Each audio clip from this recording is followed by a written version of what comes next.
wabarakatuh. Perkenalkan, kami dari kelompok 9. Nama saya Isma Nabila Hamid dari kelas 12 IPA 6 nomor absen 14. Saya Kartika Mutira Dewi dari kelas 12 IPA 6 nomor absen 17. Kami akan membacakan makalah fisika yang berjudul Radiasi Gelombang Elektromagnetik. Pengertian gelombang elektromagnetik. Gelombang elektromagnetik adalah gelombang yang memiliki muatan energi listrik dan magnet tanpa memerlukan media lambat. Gelombang elektromagnetik dibentuk oleh medan magnet dan medan listrik yang saling merambat tegak lurus. Sumber penghasil gelombang elektromagnetik berbeda-beda. Beberapa di antaranya dihasilkan oleh nuklir atau atomik yang di dalamnya memuat fisika kuantum.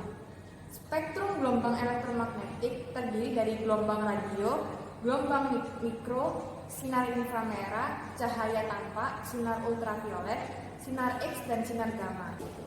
Spektrum gelombang elektromagnetik. Spektrum elektromagnetik adalah susunan semua bentuk gelombang elektromagnetik berdasarkan panjang gelombang dan frekuensi. Penjelasan spektrum gelombang elektromagnetik. Yang pertama, gelombang radio.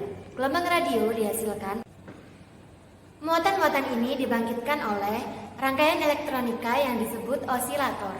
Gelombang radio ini dipancarkan dari antena dan juga diterima oleh antena. Gelombang ini dimanfaatkan untuk teknologi radio, televisi, telepon, dan radar. Yang kedua yaitu gelombang mikro. Gelombang mikro dihasilkan oleh tabung klistron yang berfungsi sebagai penghantar energi panas. Jika gelombang mikro diserap oleh sebuah benda, maka akan muncul efek pemanasan pada benda tersebut. Jika makanan menyerap radiasi gelombang mikro, maka makanan menjadi panas.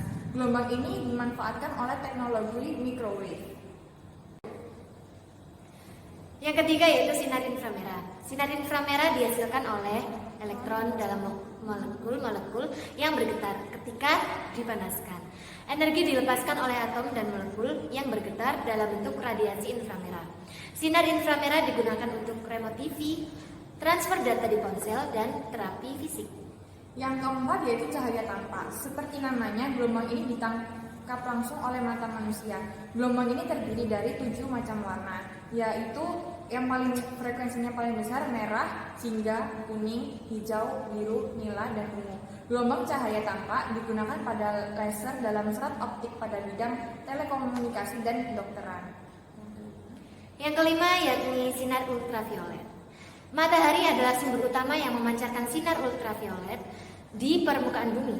Sinar ultraviolet juga dapat dihasilkan oleh transisi elektron dalam orbit atom, busur karbon, dan lampu merkuri.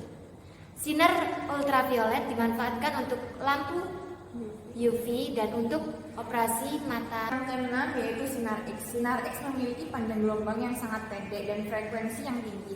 Sinar X mempunyai daya tembus kuat yang dapat menembus buku tebal, kayu setebal seberapa sentimeter, dan plat aluminium setebal 1 cm. Gelombang sinar X dimanfaatkan dalam teknologi ronsen dan melacak isi tas penumpang di bandara. Yang ketujuh yaitu sinar gamma. Sinar gamma dihasilkan dari peristiwa peluruhan radioaktif atau inti atom yang tidak stabil. Sinar gamma memiliki daya yang paling besar hingga mampu menembus plat besi. Gelombang sinar gamma digunakan untuk mensterilkan peralatan medis dan proses radioterapi dalam pengobatan kanker. Setelah memahami tentang konsep dan spektrum dari gelombang elektromagnetik, kita mengenal manfaat gelombang elektromagnetik dalam kehidupan sehari-hari.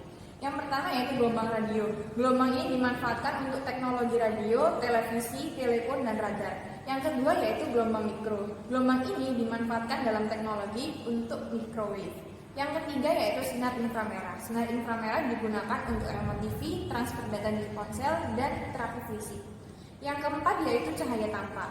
Gelombang cahaya tampak digunakan pada laser dalam serat optik pada bidang telekomunikasi dan kedokteran. Yang kelima yaitu sinar ultraviolet. Sinar ultraviolet dimanfaatkan untuk lampu UV dan untuk operasi mata lasik. Yang keenam yaitu sinar X atau ronsen untuk melihat organ dalam tubuh seperti tulang, paru-paru, ginjal, usus, dan organ dalam lainnya sebagai acuan untuk mendiagnosa pasien.